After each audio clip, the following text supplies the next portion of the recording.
கிறிஸ்துவுக்குள் அன்பானவர்களே, ஆண்டவரும் ரட்சகருமாகிய இயேசு கிறிஸ்துவின் அனைத்து இன்ப நாமத்தில் அன்பின் வாழ்த்துக்கள். நாம் தொடர்ச்சியாக உயிர்த்தெழுதலும் நாமம் என்ற தலைப்பில் தியானித்து வருகிறோம். நேற்றைய தினத்தில் நாம் பார்த்தோம், உயிர்த்தெழுதலை குறித்து அப்போஸ்தலர்கள் சாட்சி கொடுத்தார்கள். அதுபோல நாமும் உயிர்த்தெழுதலை அனுபவித்த நாமும் உயிர்த்தெழுதலை குறித்து சாட்சி கொடுக்க வேண்டியது அவசியம் என்பதை குறித்து பார்த்தோம். இந்த நாளில் நம்ம பவுலுடைய பணிகள் அல்லது பவுலுடைய பிரசங்கங்கள் எல்லாம் நாம் பார்க்கும் பொழுது, பவுல் எவ்வாறு உயிர்த்தெழுதலை குறித்து சாட்சி கொடுத்தார், அல்லது உயிர்த்தெழுதலுக்கு எப்படி சாட்சியாக இருந்தார் என்றது குறித்து பார்க்கலாம். அப்போஸ்தலர் 17வது அதிகாரம் 16வது வசனத்தில் தொடக்கம் பார்க்கும் பொழுது, அத்தனை பட்டணத்திலே பவுல் அவர்களுக்கு காத்து கொண்டிருக்கையும் அந்த பட்டணத்து விக்கிரகங்கள் நிறைந்திருந்ததை கண்டு தன் ஆவியிலே மிகுந்த வைராக்கியம் உடையவனாயிருந்து ஜெபாலயங்களில் யூதரோடு பக்தி உள்ளவர்களை கண்டு சந்தை வழியிலும் எதிர்பட்டவர்களோடும் தினந்தோறும் சம்பாஷணை பண்ணினான். அப்பொழுது எபிகோரும் ஸ்தோபிக்கருமான ஞானிகளில் சிலர் அவனுடனே வாக்குவாதம் பண்ணினார்கள். சிலர் அந்த வாயாடி என்னை பேசுகிறார் என்றார்கள். சிலர் அவன் அந்நிய தேவர்களை அறிவிக்கிறவனாக காண்கிறது என்றார்கள். அவன் இயேசுவை உயிர்த்தெழுதலையும் அவர்களுக்கு பிரசங்கித்தபடினால் அப்படி சொன்னார்கள். அல்லேலூயா. பிரியமான தேவனுடைய பிள்ளைகளே, பவுலுடைய பேச்சை பிரசங்கம் செய்த எல்லாத்திலையும் இயேசுவை குறித்தும் இயேசுடைய உயிர்த்தெழுதலை குறித்துமே அவன் அதிகமாய் பேசினான். அப்ப உயிர்த்தெழுந்த இயேசு அவனுடைய வாழ்க்கையை உயிர்ப்பித்தபடினாலே அந்த உயிர்த்தெழுதலின் செய்தி அவனிடத்திலிருந்து வெளிப்பட்டது.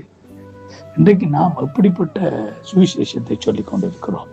உயிர்த்தெழுதலின் சுவிசேஷம் மிக அவசியம். எங்களுக்காக இயேசு மரித்து அடக்கம் பண்ணப்பட்டு உயிரோடு எழுந்தார், நான் பாவத்திலிருந்து உயிர்ப்பிக்கப்பட்டிருக்கிறேன் என்ற அதுதான் எங்களுடைய பிரசங்கத்தின் பிரதானமானதாக இருக்க வேண்டிய அவசியமா இருக்கிறது. அதே 17வது அதிகாரத்திலேயே 31, 32வது வசனத்தை நாங்கள் பார்க்கும் பொழுது, மேலும் ஒரு நாளை குறித்திருக்கிறார். அதிலே அவர் நாம் நியமிக்க மனுஷனை கொண்டு பூலோகத்தை நீதியாய் நியாயந்திருப்பார். அந்த மனுஷனை மரித்தோரிலிருந்து எழுப்பினாலே அது நிச்சயத்தை எல்லோருக்கும் விளங்க பண்ணினார். ஆமேன்.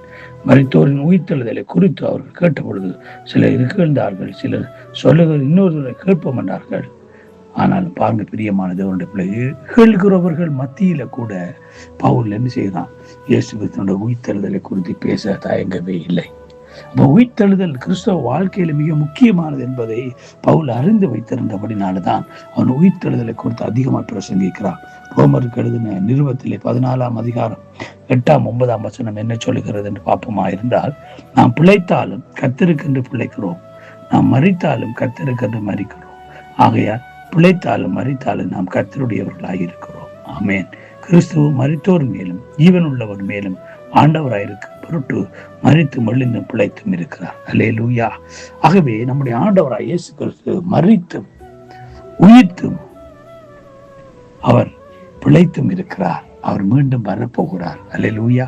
ஆகவே இதுதான் எங்களுடைய வாழ்க்கையில எங்களோட பணிகளில முக்கியமாக நாங்கள் கருத வேண்டியதா இருக்கிறது. எங்களோட ஊழியத்துல, எங்களோட பிரசங்கத்துல, எங்களுடைய அன்றாட காரியம் எண்ணத்திலும் ஆண்டவராய் இயேசு கிறிஸ்து அவர் மரித்தும் உயிர்த்தும் பிழைத்தும் இருக்கிறார், அவர் மீண்டும் வரப்போகிறார் என்ற இந்த செய்தி நம்ம மற்றவர்களுக்கு சொல்ல வேண்டியதாக இருக்கிறது. ஆகவே இந்த அருமையான காலை வழியிலே கிறிஸ்துவுக்கு அன்பானவர்களே, நாம் ஒவ்வொருவரும் உயிர்த்தெழுதலின் சாட்சிகளாய், உயிர்த்தெழுதலுக்கு ஆதாரமாய் இந்த பூமியில இருக்க கர்த்தர் தாம் ஒவ்வொரு கிருபை செய்வாராக. God bless you all.